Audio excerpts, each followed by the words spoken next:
नमस्ते, प्रणाम दोस्तों। आप सब कैसे हो? आशा करते हैं आप सब अच्छे होंगे, स्वस्थ होंगे, मस्त होंगे। तो हम आप लोगों को एक हंसी मजाक के गाने सुनाने जा रहे हैं। अगर पसंद आए तो लाइक करें, सब्सक्राइब करें, शेयर करें, कमेंट करें। और यदि चैनल पे नए हैं तो प्लीज़ सब्सक्राइब कर लें ताकि आपको हमारा हर वीडियो मिल सके और आप हर वीडियो का आनंद ले सकें। सासू बाटा बखरियाया लग रहा बना, सासू बाटा बखरियाया लग रहा बना, सासू बाटा बखरियाया लग रहा बना, सासू बाटा बखरियाया लग रहा बना, या लग रहा बना हो या लग रहा बना, सासू बाटा बखरियाया लग रहा बना। हमारे ससुर जी के तीन तीन महलिया, तीन तीन महलिया हो, तीन तीन महलिया। हमारे ससुर जी के तीन तीन महलिया, तीन तीन महलिया हो, तीन तीन महलिया।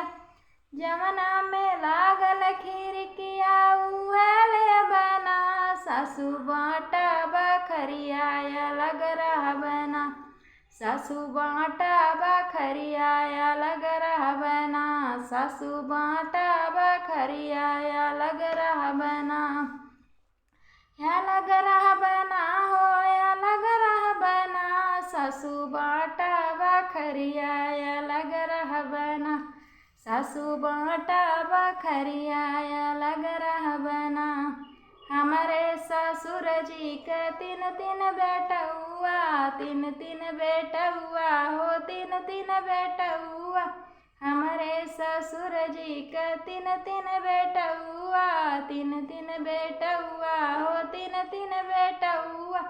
जमने के लागल नौकरिया उहले बना, सासू बाटा बखरियाया लग रहा बना, सासू बाटा बखरियाया लग रहा बना, या लग रहा बना हो या लग रहा बना, सासू बाटा बखरियाया लग रहा बना, सासू बाटा बखरियाया लग रहा बना। हमारे ससुर जी का तीन तीन बेटियावा, तीन तीन बेटियावा हो, तीन तीन बेटियावा। जमन गईल ससुरवा उहले बना, सासू बाटा बखरियाया लग रहा बना, सासू बाटा बखरियाया लग रहा बना, या लग रहा बना हो या लग रहा बना, सासू बाटा बखरियाया लग रहा बना।